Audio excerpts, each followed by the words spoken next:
At the top of the show, I ask you all, what kind of dancer are you? Do you swerve when you drive? Do you swerve when you drive? Do you swerve when you drive? Or are you dance TR, dance TR, dance TR, dance TR? No, I can't dance. I'm 43 years old, white, and uncoordinated. What do you want from me? I'm John Renton with my review of AEW Collision from the Burt Ogden Arena. And man, they had a power-packed crowd, even though the venue actually holds around 9,000 people, or can be configured for around 9,000 people. They had about 3,000 people that were really raucous, at least according to WrestleTix. WrestleTix is a great follow on Twitter and does a lot of really good research with a lot of facts and figures and everything. And you know what?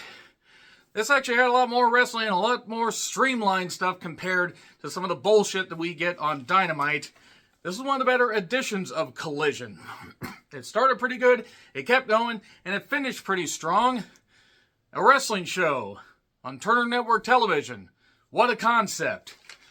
That being said, Collision reviews will happen when, I feel the need for speed. No, when I feel the need to talk about this particular show. But it is nice and refreshing to talk about a wrestling show that actually progressed some storylines and actually tied into Dynamite. And you know what? I actually enjoyed this. I mostly enjoyed this. So, yeah, Edinburg, Texas, close to Lopezville. And based on the map that I saw, really right there on the Mexican border. So you know what? It was a good idea that they had a CMLL guy here, because this crowd really was up. So Shivani, Nigel McGuinness, and Kevin Kelly on commentary. Eddie Kingston against Brian Keith. Continental Crown Eliminator or Proving Ground match, however they said it. So this is Brian Keith. I've seen him in a couple matches. I know he faced Orange Cassidy at one point. I'm sorry. I wanted to see him compete against somebody I actually enjoy watching. And Eddie and him slugged it out. Did some good stuff. I'll say this, Brian Keith can work. I see why a lot of people praise him. One funny line during this whole damn match is Nigel said, "No one gets a free lunch in AEW. You've got to earn your spot.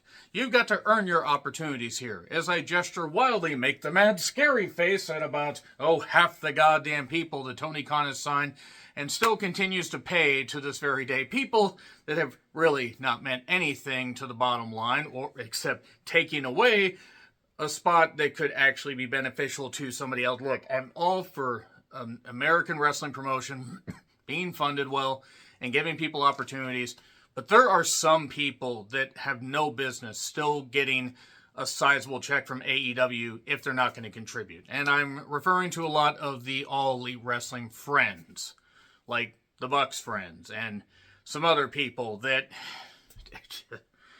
that line made me laugh. That almost took me out of the match.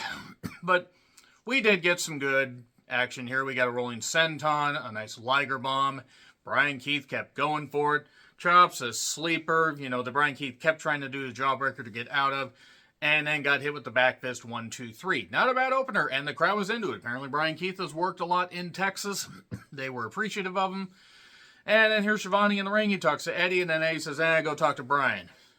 And Brian Keith apparently is all elite. You know what? After, it's really not the best segue after what I just said about Nigel, but Brian Keith is somebody they like, and he has done some good stuff in Ring of Honor and has meant something to their core fan base. So you know what? Good. Let's see him get an opportunity. Then here's Bryan Danielson. He ignores Eddie and holds up Brian Keith's hand. And then Mox talks about the CMLO guys and is already the BCC is going to take on the CMLO guys on Dynamite. And then Danielson took on Hechinero. If I said that wrong, I'm sorry. I likened him to a mishmash of the Viano brothers and also a demolition standby. He uses flames like the original Sheik.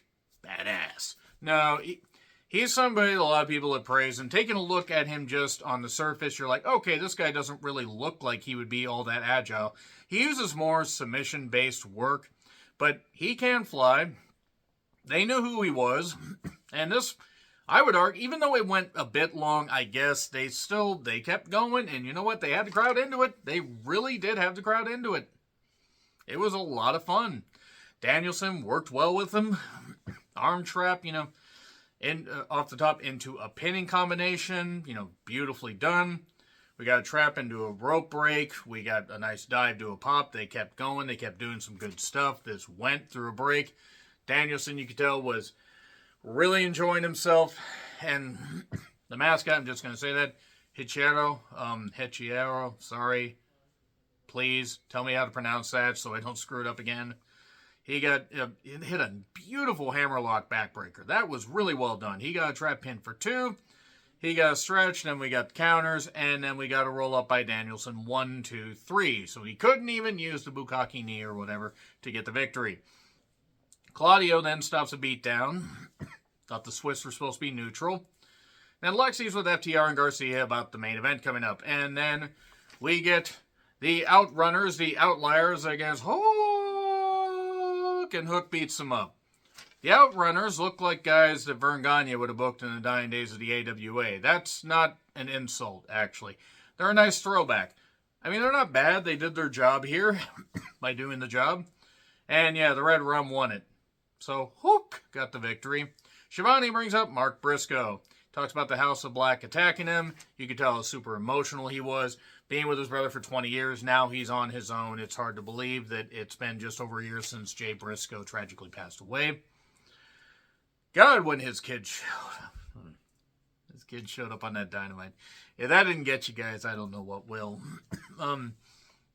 But he's focused. He was very determined to, get revenge on the House of Black. And then they show up on the screen, and then they flick the lights off, and then, we're in your head.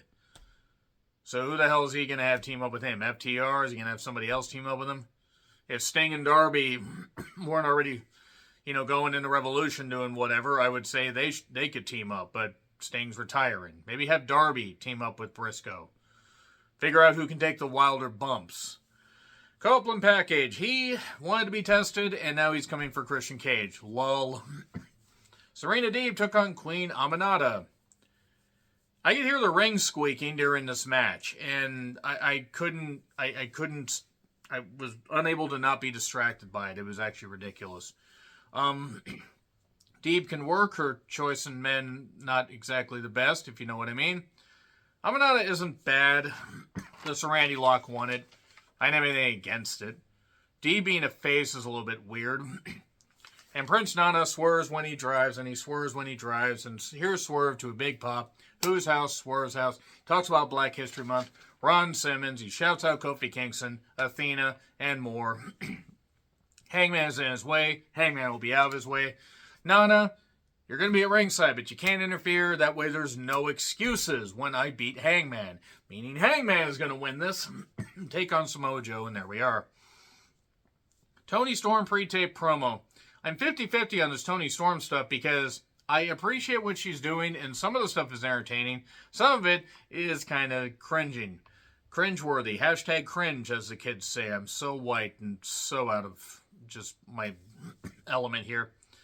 She apparently said she wants to taste Deanna. I would like to see it. Anyway, Red Velvet took on Vert Vixen. Vert Vixen out of nowhere. Cinderella story. And it's over already because Red Velvet got a kick in. She got it into the air, but she did manage to get the victory. That's all right. She's coming back from an injury. It was what it was. Menard joins commentary for FTR and Garcia against Christian Cage, Lucha Switch, as I'm calling him, and Nick Wayne with Shane away in the corner. And the crowd was so into this, they were chanting Nick Wayne's mom at one point. I have met Nick is a terrific kid, terrific young man, very talented, very determined. His attitude is he wants to learn. I talked to his mom at a couple indie shows, especially for like a little bit. At one show, it was like almost, it was just over 2 years ago. Super nice, super personable. I'm really, really just, thrilled for both of them. I imagine it's a big thrill for her to be in the corner of her son. And, this was actually well worked. It was mostly about Nick Wayne and Garcia. And Lucha Switch. And I know his name is Luchasaurus or Kill Switch. I'm sorry, I'm just mishmashing the two because why not? The crowd was very into it. The pace was good. They chopped the big man down. Nick kept landing on his head. Please stop, Nick. Please stop. I want you to have a long career and have a long life. It's his body, and he can do what he wants to, but I don't want to cry if it happens to you. That didn't work at all. So, I wrote down again, stop landing on your head. Please.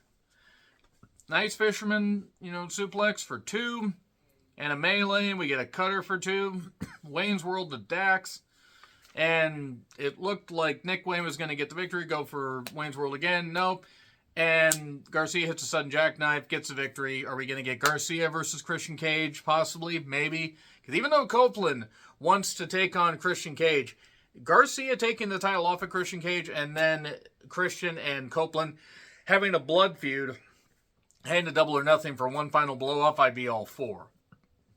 That being said, Collison certainly was fine, and Collison reviews will be happening when I'm able to. If there are sneak peeks of movies on Saturdays, or if there are WWE premium live events, or big events, or I'm just busy, then there may be some weeks I skip. That being said, this was enjoyable. Let me know your thoughts in the comments. Like, share, subscribe, Twitter handle in the description. I'm John Rickland. I'll see you soon.